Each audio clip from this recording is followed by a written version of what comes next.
kitu ya kula, si ndio? And we're ready to proceed on because, like I said, we've got amazing panelists who are going to be joining us and sharing with us, tidbits on how to navigate through these sometimes murky waters ambayo inaitwa the music industry. And it's all thanks to Boomplay giving us this second edition of the Artists Forum 2021. Kindly, tukua pale online, you can stream and tell others also, give them the link to stream live on the Boomplay platform that is on YouTube as well as on Facebook. The live stream is happening there, so you can also log in and get to see what other people are saying pale and also share, like I've said. Zile hashtags tusisahau. I hope bado tunaendelea kutumia, right? Just so we can refresh our memories as you take your lovely pictures kwa Instagram or to post pale. Tumia hashtag Boomplay Artists Forum as well as Boomplay Artists Forum KE as well as hashtag Hennessy KE. Kindly, yes, we want to have Instagrammable memories and moments. So make sure you include those hashtags and also tag Boomplay while you are at it, all right? Okay, now we are moving on, and if there's something that sometimes artists forget when it comes to the world of music, na hii industry yetu, we think about, okay, how to make the music, we think about how to, get the music out there, we think of getting influencers to help us push music and whatnot, we think of how can we get business from the music, but we forget sometimes the legal part of music. And this is a very integral part. Trust and believe when I say this, I have come to experience it myself.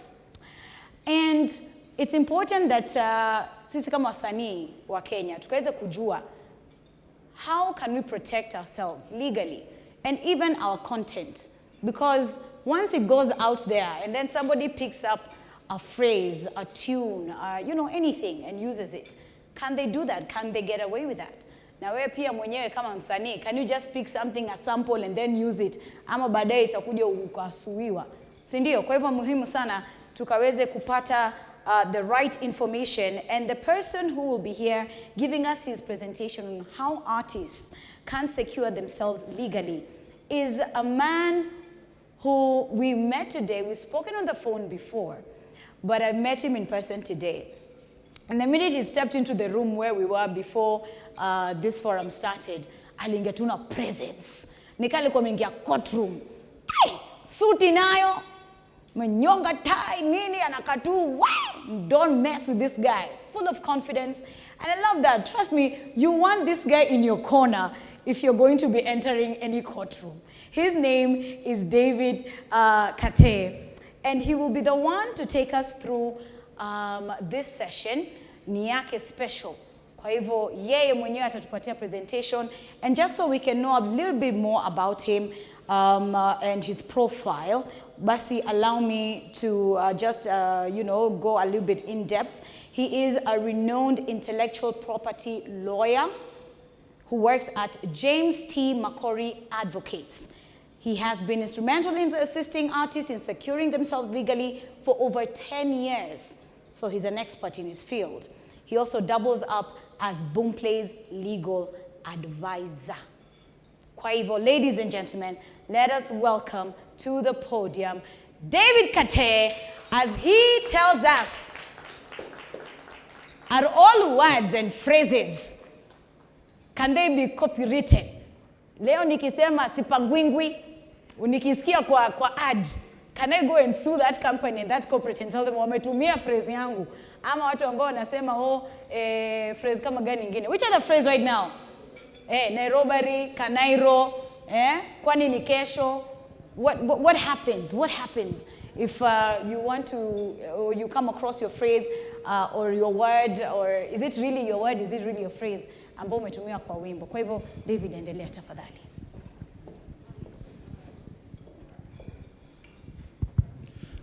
Good afternoon. My name is David Kate, and as I've been introduced,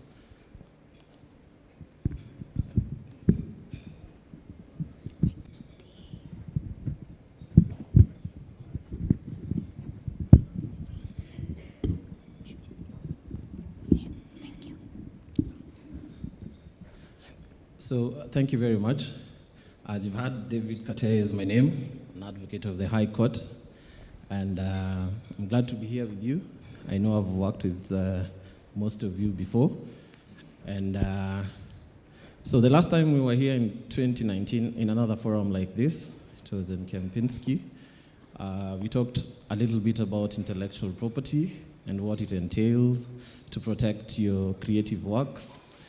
And today I'm here on another different topic, and this is how artists can secure themselves legally.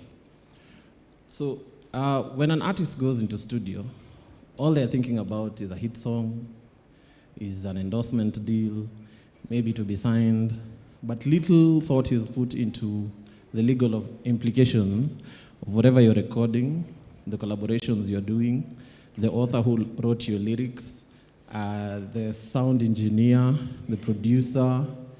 Little thought is given into that until it is a hit song. So what I've seen from experience is when artists release a song, they push it, they put much effort into it to see how good the song will do. If it's a collabo, everyone goes their own way after that, maybe do a media tour and that is it. But when there's an endorsement deal, this is when these people regroup, like the 24 elders in the Bible, to split the money. And when they come to split the money, there is a problem, because they don't know who owns what percentages, and there are fallouts, which become beefs later on, and people go back to studio and do diss tracks. So from my assessment from the number of years I've worked in this field, I decided to come up with some 10 commandments for artists and the legal perspective. And I'm happy we don't have a slideshow so that you can be able to write down the few pointers I'll give. So, commandment number 1 is always do split sheets before leaving the studio, once the song is ready and before release. So you might think that piece of paper is nothing until there is money to that recording. And this is where people show up. They want to argue, I did this, I did that, I wrote this, I wrote that, I recorded this. And that argument, when it comes to court, the law is very clear. It says you're splitting everything equally. And last week I had a funny incident with an artist who was claiming rights in court, and we were asking for split sheets because he was suing on a collaboration, and the other parties in the collaboration were not in court. So it becomes difficult to ascertain what rights we are giving to this person, and what amount of money will be given to them, and what will we give the people who are not here, and if they are not here, are they supposed to be given? So these are interesting questions that arise when you go to court. So always do split sheets before leaving the studio, once the song is ready for release. Number 2, always have your contracts drafted professionally. Most of you think going to the internet and getting that contract is very wise.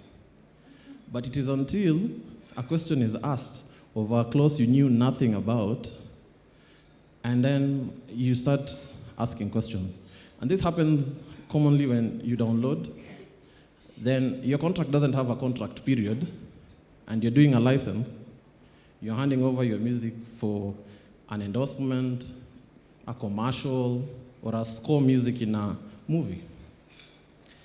A funny incident that happened is that one artist did that, took a contract from the internet, and he didn't have a contract period, but at the bottom, when he called me, he said that these people are still using this contract and still using my music, and we were supposed to just do this for 1 year. So the 1 year was verbal, it was not written down. But when you send the contract to me to see if there's a possibility of getting money, the contract at the bottom was indicated that he's handing over his rights universally and in perpetuity.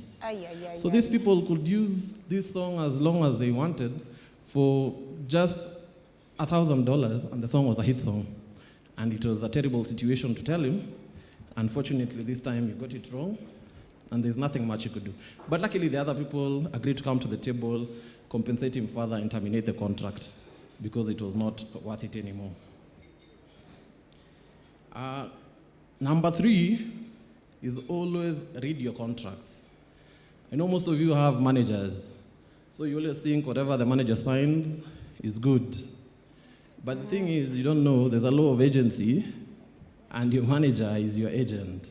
So if anything goes wrong, there's a law that we call privity of contracts, whereby it is only the parties to a contract that are liable from it.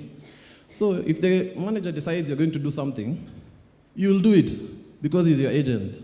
And if anyone is going to get sued, it's not your manager, it's you. It's your name on the contract. So don't just leave everything to your manager. Read the contract.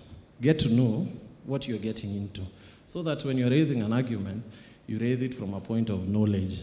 You know that, I read this, I'm aware of that clause. So that even if you have a lawyer, you can reach out to your lawyer with facts. Tell them that I've read the agreement, but clause number 7B is not giving me a good royalty rate. They're saying I'll get 12% from this deal as royalties. Because, you know, most Kenyan artists think getting signed is being successful. You can be signed and remain poor. True. So you don't read these contracts because you're being signed by a big company, you think, you'll make it. So the devil is always in the detail. All right, number 4, all verbal agreements must be reduced in writing. So anything you decide and you talk about in the studio, when recording, on a phone call, will not count because it will be your word against theirs.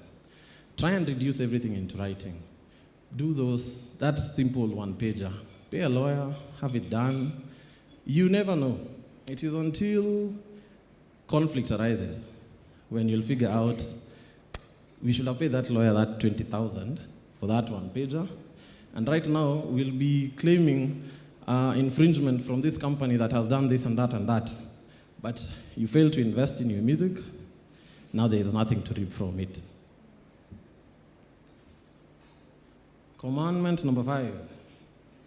Always remember to get clearance before sampling, renditions, and remixes.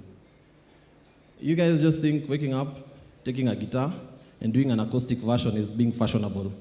And that is very wrong. Because there's something we call moral rights. Moral rights are the rights of the author or the creator to be attributed. So that when we say we are going to do an acoustic version of Wanani, we have to attribute it to Bahati. Call Bahati, tell Bahati, I want to do an acoustic version for this song. How should you go about it?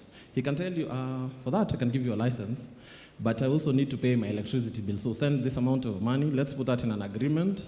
Then you can go and do the cover, you can do the rendition, you can do the reggae version of the song without issues. Otherwise, any use of copyrighted works without consent remains an illegality and an infringement, no matter how well you do it. We are at number 6. Are we together? Oh, yes. Good. Number 6, always know your distribution channels or affiliate entities in your distribution chain. So, I had a funny situation last year with an artist who gave their content to a distribution channel, but later on saw the content in another distribution platform. They went to the first lawyer, they did a demand letter, and I responded and told them, do you work with this content provider? They said yes. Did you give them your content? Yes. Did they tell you they distribute through this company? Yes. Then there is no case.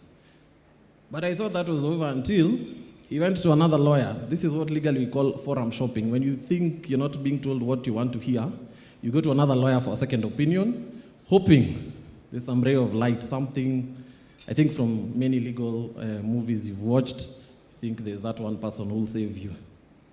And when you went to the second lawyer, the response was the same. You use this distributor who is signed to this CP, and that is the case. And the matter settled. And I'm sure this guy was frustrated because he had to pay for all those demand letters. And the people who made money from this conflict was the lawyers, not him. So this is also very key. Know your distribution channels, know who is distributing your music, and know if there are any affiliate companies that are working together. Number 7. Before the internet age, we used to have piracy at a very low scale. But not low scale but in magnitude. And this was piracy where we used to, not we, but people used to, you find people burning CDs and outselling even the originator and the composer, and they sell it maybe through River Road or other places. And how we used to counter this was, it was premised on a case that was decided in 1975. And we used to do what we call Anton Pillar proceedings. Anton Pillar proceedings are proceedings where you go to court and ask the court to allow you to enter the premise of that person who has been burning your CDs and selling without your consent. So that was then, when people used to do physical CDs and LPs and everything. So in 2019, the Copyright Act was amended, and they introduced Section 35. Section 35 is very popular because it put the internet service providers on the spot, and internet service providers were now told that anyone who raises a takedown notice, you will have to pull down the content from whatever platform is pirating their music or their content within 48 hours. And also, in that Section 35 of the Copyright Act, as amended in 2019, it stated that for you to be able to do a takedown notice to a platform that was pirating your content, you have to do it in a form of an affidavit. So you'll give your particulars, say your name, what content has been infringed upon, and you indicate the name of the person who's infringed the platform it's on, and within 48 hours, the ISP will pull it down. By ISP, I mean internet service provider, will pull down the infringing content or the pirated content. And also, now that most of you are getting strikes on your platforms and you don't know who is doing it, there's an offense under Section 35, subsection 8, which states that if you put up a fictitious copyright claim or a takedown notice, you'll be liable of an offense which is punishable by 5 years in prison or 500,000 Kenya shillings. So if you get to know who's trying to pull down your content just to extort you, you can also follow up on that, and they'll be arrested and charged in court.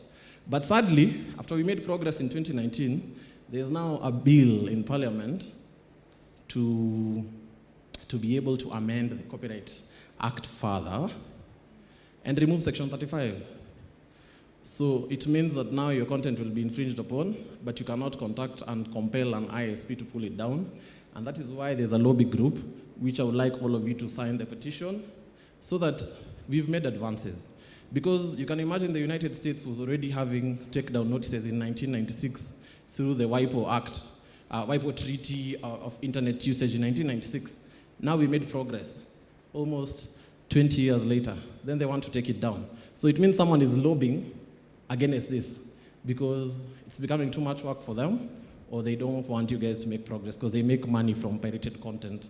So if you have access, see my external, sign the petition. We need to remain with Section 35 in the Act. Commandment number 8, honor all your contracts. When you sign contracts, you don't sign them just for the fun of it.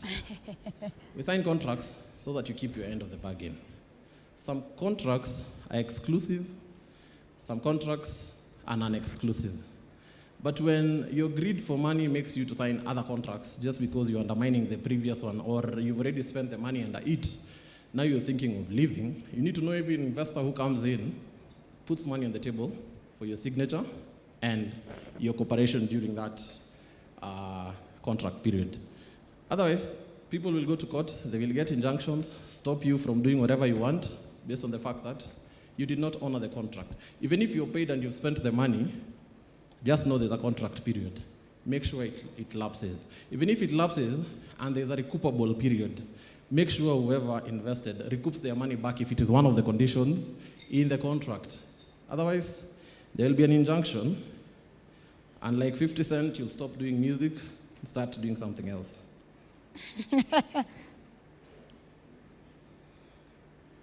Number 9, respect the rights of other creatives in a production. There's a doctrine in law called the doctrine of overlap. And this is where in one production you have different right holders within the same production. For example, a producer doing the sound recording, the author who wrote the lyrics, and you, the performer who performed. When I say you sign the split sheets immediately, it's so that everyone knows their stake in that body of work. Don't wait until there's that deal or that score music deal you're having for you to start calling people. And as I've seen, no Kenyan artists call the other when money is on the table. They usually want to clear this very fast, spend the money. But what happens is the other party will go to court, get an injunction, sue the company that paid you the money so that you're compelled to share and pay damages. So when you respect other right holders, you'll get to know when you do a piece of work with other people, always know to do, always have the memory of doing the split sheet, and whenever there's any deal that comes up, rather than, because you'll also lose trust from the corporates when they are trying to invest in you guys, and there's conflict, you're taking them to court, they're being dragged, because when you're sued, you have to file your defense. It means this corporate will have to appoint a lawyer, pay the lawyer to attend court, just because you did not disclose material facts. And you can actually be sued in turn by the same corporate to compensate their money and their legal fees that they spend trying to defend the case in court. Number 10, not all recording deals are the keys to success. This I have to repeat a lot because people sign deals and then you realize what you signed for is not what you're getting. You need to know that the industry has players, and these players, if they're not singers, they have to put in their money. And when they're putting their money, they get advice on how to invest. So if they can sign you as competition, just to shut you down for the period of 2 or 3 years, so that they deal with the person who's giving them money. And also, they can sign you just because they want to contain your success. In that, your reach was Kenya or Africa, they sign you so that they make sure you never leave here. And for the 2 years or 3 years, because in the creative arts industry, how big you become is based on also your consistency. The more consistent you are. So you can be a breakout star and make it. And before you sign this deal, before you put this pen on paper, get to know what are these people offering. Is it more than what you already have? Is it limiting you in terms of geographical location, in terms of distribution, in terms of merchandise, in terms of percentage they take as royalty? Because people can sign you for 2-3 years, but just because you've seen Malaysia, you've seen Australia, you've seen India, you'll be distributed there, and you've never traveled any further than Kiambu for Amapiano, it becomes a problem because it limits you because you want to go out. And when you want to go out, you have to go out the right way. Otherwise, they will give you regions through sub-licenses that they don't even have distribution. Give you those regions, your music is sold to Indians, they can't hear you, they don't understand you. When you come and argue, I've done enough content, I have 2 albums, no one knows about it. It was distributed in another foreign language speaking country, so that they can limit you or do anything. But there are some good and legitimate deals you can sign. And this will need to follow the procedure. You need to have a lawyer. You need to have a sit down, do some soul searching, and get to know if you really need this deal or not. Lastly, this is number 11. This was a bonus. Pay your lawyers. Because if you don't pay your lawyers, lawyers are usually bound by laws, the Advocates Act, and we have a fiduciary duty to a client who pays. So when you call as a, by the way, Wakili, a quick one, I have this contract. When I look at it, it's 36 pages, and you have to sign it by tomorrow. You wouldn't expect me to leave a client who's paid for you. So at the end of the day, I'll tell you either I've gone through it, it's okay, but I'm not a musician. I don't know what you're looking for from this agreement. So make sure you pay them so that you become a priority on their order of business. Thank you very much. And I'll take my seat if you don't have any questions. Are there any? Are there questions? You have one? Someone pass the mic to him.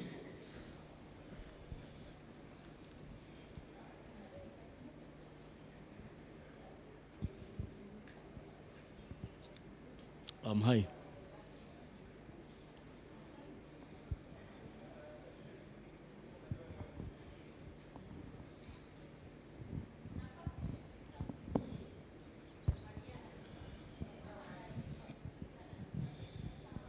Hi.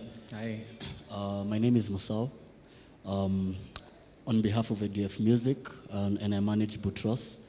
I just wanted to ask you, is there like a general percentage where artists need to split for the split sheets? Because you said if there's no meeting during the split sheets, they're split equally. So is there like a... Okay. First of all, there is none. Whatever is put in a contract, a split sheet is a contract, and I thought they had to make it easy in a split sheet so that it's easy to sign. Whatever you put in a contract, let me give you a good example. In the law of contract, they say consideration need not be adequate. By that, it simply means if today we decide you'll give me your Mercedes-Benz for my 10 shillings, 10 Kenyan shillings, no one has an argument in this contract that you and I have. Because your need right now might be 10 shillings, my need right now might be the Mercedes-Benz. So whatever you agree is whatever goes, so long as it's signed by all the parties and they're agreeable to it. Okay, cool. That's okay? Good. Next question. You have a question? Okay. Somebody pass the mic to Kaindo. Kaindo is a very good senior lawyer at Kenya Copyrights Board. They'll be having a session here shortly. Yes. So probably you have mentioned about takedown notice. We have noticed, like I work at the Kenya Copyright Board. We have noticed. Is the mic on? Because we can't hear you.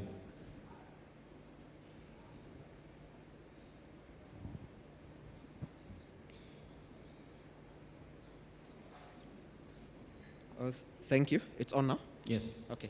Thank you. So my name is Paul Kaindo. I work at the Kenya Copyright Board. I think I'll be having a panel discussion there. But I wanted probably Wakili to comment on something very important. You have talked about takedown notices. There is something we have noticed at the Kenya Copyright Board. I may not have an opportunity to mention it there, and I may want you to comment on it. And we have seen artists, just because one artist does not like the other artist, and they want probably to bring them down, they issue false takedown notices on some platforms. And these clients come to us for mediation. We do offer free mediation at the Kenya Copyright Board.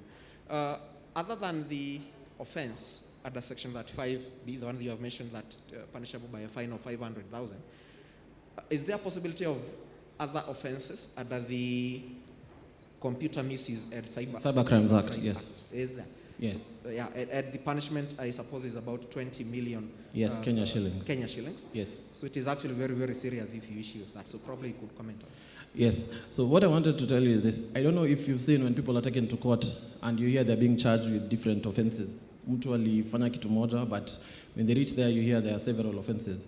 It's because we have many laws that overlap each other. So you can commit this offense under copyright, but it is still an offense under Computer Misuse and Cybercrimes Act. And that is why you can still be charged with all of them at the same time. Or you have a situation like Nick Mwendwa, where you're charged today, let out tomorrow, then they arrest you with another fresh charge, a different one, totally different from what they arrested you